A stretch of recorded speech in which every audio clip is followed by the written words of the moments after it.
So Apple just had its annual iPhone event, and for an event entitled Far Out, they stayed very close to home with the iPhone 14.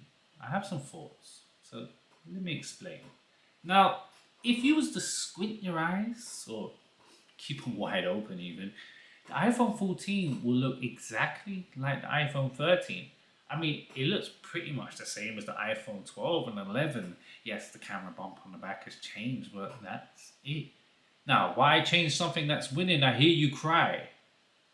But why pay a grand for something that's the same as last year and the year before? Now, I know plenty of people that haven't upgraded, and you know why?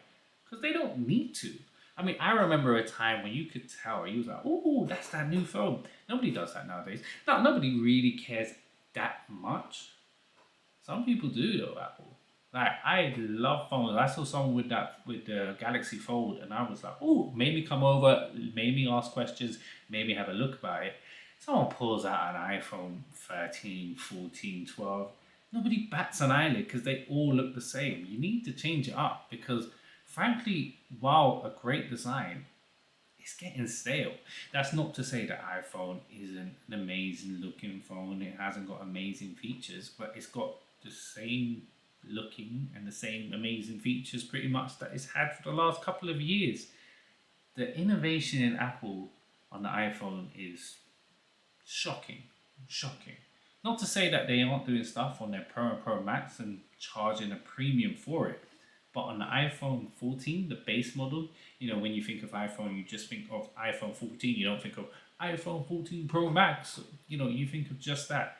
That has just been so stagnated. I mean, look at it. It's the same screen. Same screen.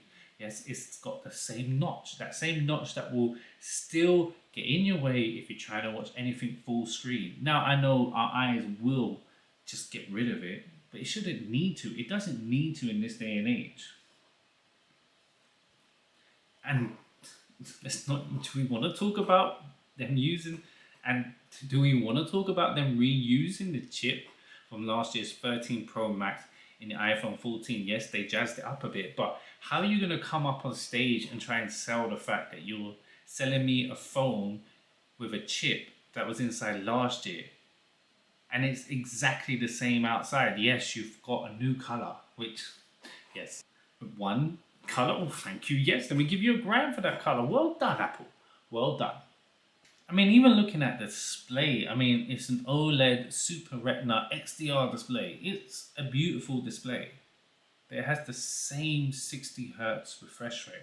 So not the variable refresh rate that you have on the Pro Max and pretty much every Android, which means the battery, while still be good because it is an iPhone, won't be as good as it could be or should be.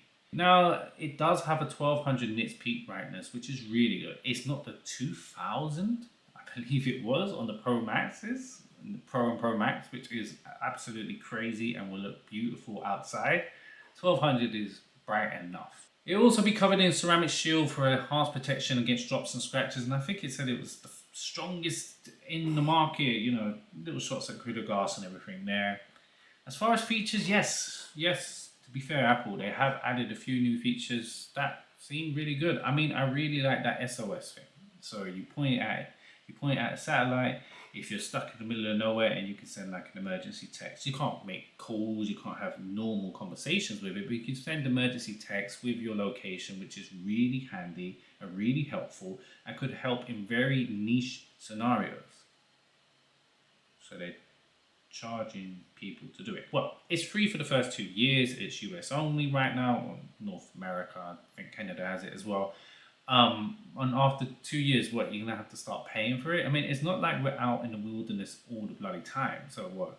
I'm guessing you go for a trek, you're gonna have to then pay for that feature. Can you pay for it for like a week while I go away, or is it, I'm going away trekking, I don't want to die, get lost somewhere, can't eat, can't drink. Oh my god, let me pay, what would it be?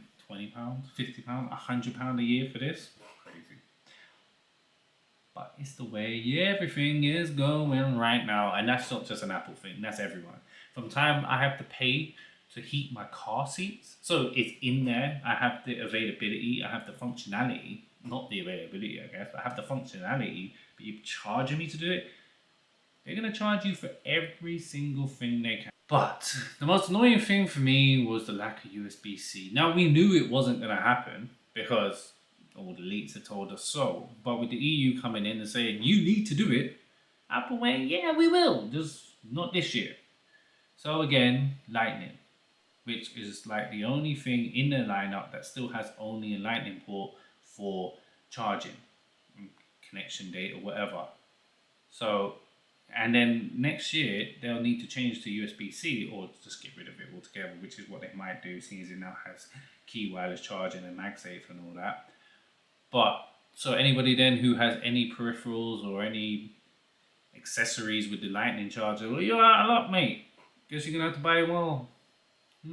Again, storage options, same as always. I mean, yes, no SD card, 128 to 512, but it's an iPhone. No headphone jack, but it's just a phone now, isn't it? Thanks, iPhone. Camera, camera, camera. Now, one thing that Apple do have is a beautiful, great camera. And the iPhone 14 had the same camera as before. Now, they do say it's a significant upgrade to its 12 megapixel, the same 12 megapixel it's had for about freaking 5 years. And it'll be 49% better at low light and cut the exposure time in night mode by half. The ultra wide camera also makes a return, along with the true depth front camera, which is now 38% better in low light situations and features autofocus. So it's an upgrade, but it's not a huge upgrade.